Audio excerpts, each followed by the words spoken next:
اعوذ باللہ من الشیطان الرجیم بسم اللہ الرحمن الرحیم اللہم صلی علی سیدنا محمد وعلی آلہ بقدر حسنہ وجمالہ۔ السلام علیکم ورحمۃ اللہ وبرکاتہ۔ دوستو، کیا حال ہے؟ ٹھیک ٹھاک ہو؟ خیر خیریت ہے؟ موسم انجوائے کر رہے ہوں گے آپ بھی۔ ہمارے اس سائڈ پہ تو بارش کچھ زیادہ نہیں ہوئی، لیکن اتنی کم بھی نہیں، البتہ الحمدللہ موسم کافی اچھا ہو گیا ہے۔ ہاں، بس کسی حد تک کم ہو گئی ہے۔ تو چلتے ہیں آج کی تھوڑی سی ہلکی پھلکی اپڈیٹ، گپ شپ لگاتے ہیں آپ لوگوں کے ساتھ۔ تو آج کا جو ایپیسوڈ ہے، ویلاگ ہے میرا، یہ خصوصی طور پہ عمران خان صاحب کے جو چند اچھے اقدامات ہیں جو انہوں نے حکومت میں رہتے ہوئے سر انجام دیے، میں ان کا کچھ ذکر کرنا چاہتا ہوں کہ جہاں پہ غلط کام پہ تنقید ضروری ہوتی ہے، وہاں پہ اچھے کام کی پذیرائی بھی بہت ہی ضروری ہوتی ہے۔ اس کا فائدہ یہ ہوتا ہے، ایک تو کرنے والے کی حوصلہ افزائی ہوتی ہے، اور دوسرا جو پیش رو ہوتے ہیں ان کو اس سے موٹیویشن ملتی ہے کہ وہ بھی کوئی اچھا کام کریں۔ تو سب سے پہلے جس اچھے کام کا میں نام لینا چاہوں گا وہ ہے صحت کارڈ۔ صحت کارڈ کا جب انہوں نے اجرا کیا تو اس کا بہت سے لوگوں کو فائدہ ہوا، اس کا کہ 7-8 لاکھ کی جو اماؤنٹ ہے وہ اس کارڈ میں بندے کی جیب میں ہوتی تھی، اور وہ کسی بھی ہاسپٹل میں جو کہ پینل پہ اتھرائز ہوتے تھے وہاں پہ جا کے اپنا علاج مفت کروا سکتا تھا، اور لوگوں نے کروایا بھی ہے۔ ایسے ایسے لوگوں کی داستانیں بھی ہیں کہ جنہوں نے بائی پاس بھی کروایا ہے، ہارٹ کا بائی پاس کرایا ہے، اور اس کے ساتھ باقی جو چھوٹے موٹے علاج کی، آپریشن کی جو ضرورت پڑتی رہی ہے، وہ بھی لوگوں کو کافی فائدہ ہوا۔ البتہ اس میں ایک چیز ضرور ہوئی ہے، اور اس میں خود ذاتی طور پہ یہ سمجھتا ہوں کہ عمران خان صاحب کا کوئی قصور نہیں ہے، اس میں انڈیویجولز کا قصور ہے کہ جو ہم من حیث القوم پورے کا پورا معاشرہ اس میں گرفتار ہے۔ ہوتا ایکچولی یہ تھا کہ جب ہاسپٹل میں انڈیویجول کوئی جاتا ہے کسی بیماری کے چکر میں، فرض کریں کہ وہ گیا ہے اپینڈکس کا، اس نے آپریشن کرانا ہے، اس کا آپریشن تو انہوں نے اپینڈکس کا ہی کیا ہے، لیکن جو انہوں نے کمپیوٹر میں انٹری کی ہے پیسے ڈرا کرانے کے لیے حکومت سے، اس میں انہوں نے اپینڈکس کے علاوہ اور بھی بہت کچھ ڈال دیا۔ تو وہ یقینی طور پہ جو ہاسپٹل انتظامیہ جس نے اس طرح کیا وہ ہی ذمہ دار ہے، صحت کارڈ ایشو کرنے والا اس کا ذمہ دار نہیں ہو سکتا۔ اس کے بعد دوسرے نمبر پہ ہم بات اگر کریں تو سہولت کارڈ ہے۔ یہ ایکچولی صرف نام انہوں نے چینج کیا تھا، جو بے نظیر انکم سپورٹ پروگرام تھا اس کو انہوں نے سہولت کارڈ کا نام دیا۔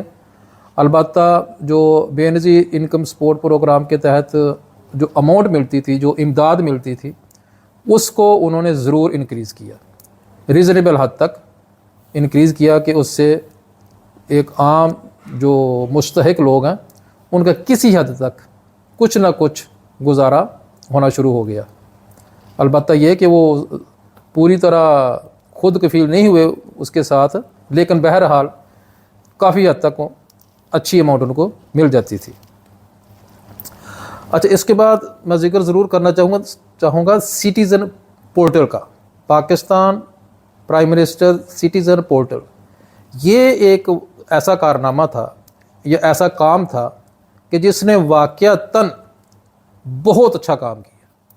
شروع میں تو کسی دفتر میں آپ چلے جائیں اور اس کو آپ صرف اتنا کہہ دیں کہ بھائی جان یہ کام کریں، نہیں تو میں پورٹل کے اوپر ڈال رہا ہوں آپ کا بایو ڈاٹا، تو یقین کریں کہ وہ بندہ جو راشی ہوتا ہے، جو رشوت لینے کے چکر میں منہ کھولے بیٹھا ہوتا تھا، وہ بھی اب کام کرنے پہ مجبور ہو جاتا تھا۔ ایسے ایسے واقعات میرے اپنے ایکسپیرینس میں ہیں کہ لوگوں نے پورٹل کے اوپر ڈالا اور ان کا کام آسانی کے ساتھ ہو گیا۔ البتہ جیسے جیسے یہ چلا ہے تو چونکہ نگرانی کو بہت کم ہوگی وقت کے ساتھ ساتھ، تو اب لوگ اس کو کوئی زیادہ سیریس نہیں لے رہے۔ اب بھی اگر کوئی ایسا بندہ جو اچھے طریقے سے نگرانی کر سکے، فیڈ بیک لے سکے، فیڈ بیک سسٹم کو اچھے طریقے سے مینیج کر سکے، تو ابھی بھی یہ سٹیزن پورٹل ایک بہترین قسم کا آغاز ہوگا اپنا لوگوں کی سہولت کے لیے۔ اچھا، اس کے بعد چوتھے نمبر پہ اگر میں بات کروں تو ایک کار کے رینٹل پاور کا کیس تھا، جس کے اوپر پاکستان کو $1 ارب جرمانہ ہوا پڑا تھا، اور یہ 2012-13 میں یہ کار کے رینٹل پاور پلانٹ جو تھا یہ کراچی کے ساحل پہ موجود تھا، یہ میں نے خود دیکھا ہے ادھر۔ تو اس میں ان کی کامیابی یہ تھی کہ انہوں نے نیگوشیٹ کیا ان لوگوں کے ساتھ، تو وہ جو $1 ارب کا جرمانہ تھا وہ انہوں نے معاف کروا لیا۔ یہ ایک اچیومنٹ تھی، $1 ارب۔ اس کے بعد اسی طرح کا ایک دوسرا کیس تھا، ریکوڈیک کا جو منصوبہ ہے بلوچستان میں جہاں پہ کاپر کی کانیں ہیں، تو اس کے اوپر معاہدے کی خلاف ورزی کرنے کی وجہ سے پاکستان کو $11 ارب کا جرمانہ ہو چکا تھا۔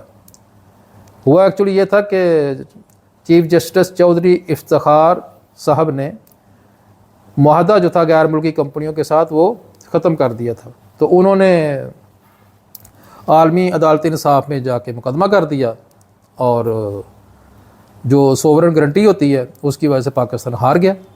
تو ان کو $11 ارب کا پاکستان کو جرمانہ ہوا تھا۔ تو اس میں عمران خان صاحب کی جو حکومت تھی انہوں نے نیگوشیٹ کیا، اور انہوں نے کامیابی کے ساتھ ایک تو وہ $11 ارب معاف کروایا، ختم کروایا جرمانہ، وہ جو پینلٹی تھی وہ ختم کروائی، اور دوسرا اس میں انہوں نے ایک اچھا قدم یہ ہوا ان کے دور حکومت میں کہ $10 ارب کی انویسٹمنٹ آئی اسی منصوبے کے لیے فارن سے، تو یہ ایک اچھا کام تھا۔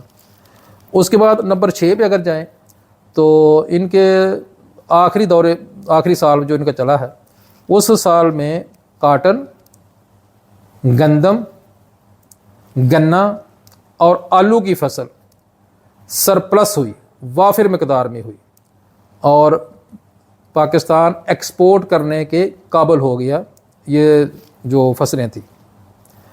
اس کے بعد ان کا جو ایک سامنے نظر آنے والا کارنامہ تھا وہ یہ تھا کہ جو GDP گروتھ تھی وہ 5.7% تک پہنچ گئی 2021 میں۔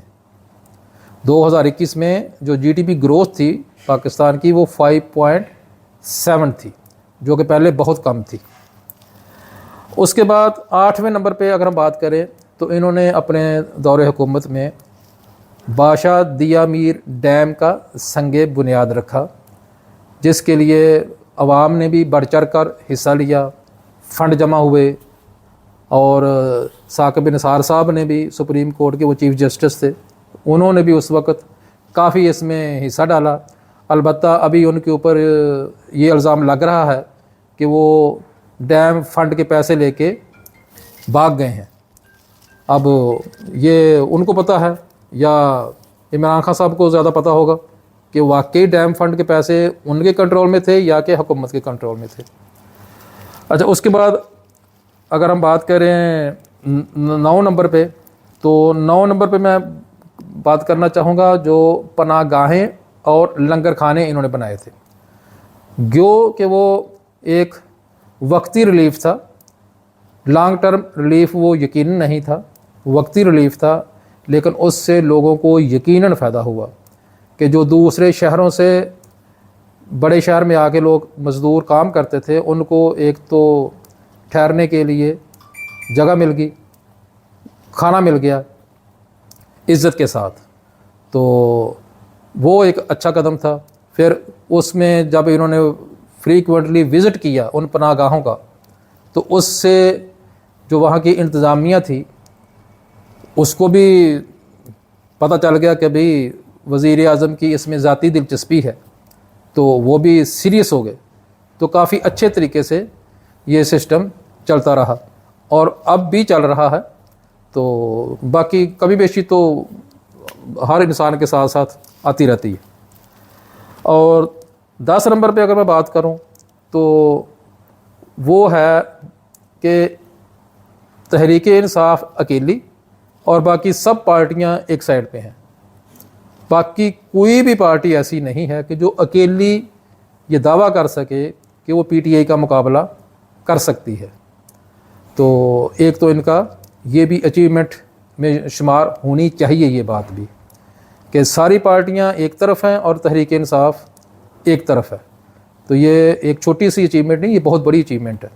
اور جس طرح پنجابی جو کہتے ہیں نا کہ انہوں نے کلیاں نے انہوں سارے اگے لایا ہوا ہے، تو یہ اس طرح کی کوئی صورتحال بنتی ہے۔ تو یہ 10 چیدہ پوائنٹ ہیں جن کو ہم عمران خان صاحب کی کامیابیوں کے نام سے تعبیر کر سکتے ہیں۔ اور لیکن ایک ایسا پوائنٹ ہے جس کا میں ذکر ضرور کرنا چاہوں گا کہ کاش اگر اس کے اوپر عمران خان صاحب نے کوئی تھوڑا سا بھی کام کیا ہوتا تو آج یہ دن شاید نہ دیکھنے پڑتے۔ میری مراد سانحہ ماڈل ٹاؤن کے مجرموں کا ٹرائل تھا۔ اگر وہ اپنے دور حکومت میں جو 3.5 سال کا تھا اس کیس کو ٹرائل کرواتے سیریسنس کے ساتھ، تو ایک تو 3.5 سال کے بعد ان کی حکومت ختم نہ ہوتی، یہ 5 سال پورے کرتے، اور قوی امید تھی کہ اگلا بھی الیکشن یہ آسانی کے ساتھ جیت جاتے، کیونکہ ماڈل ٹاؤن سانحہ کی جو ایف آئی آر ہے اس میں مسلم لیگ نواز کی جو ٹاپ لیڈرشپ ہے وہ ساری کی ساری ملزم نامزد کی ہوئی ہے منہاج القرآن کی طرف سے۔ تو یہ میں سمجھتا ہوں کہ عمران خان صاحب اس وقت سوچتے ہوں گے جیل میں بیٹھ کے کہ کاش انہوں نے اس کیس کو ٹرائل کروایا ہوتا تو جیل میں عمران خان صاحب کی بجائے یہ سارے لوگ انجوائے کر رہے ہوتے جیل کو۔ تو یہ آج کی چھوٹی سی بات چیت تھی آپ لوگوں کے ساتھ، اور یہ 10 پوائنٹ ہے، اس کے علاوہ بھی پوائنٹ ہو سکتے ہیں۔ تو بہرحال اللہ پاک ہم سب کو ملک و قوم کی خدمت کرنے کی توفیق عطا فرمائے۔ السلام علیکم۔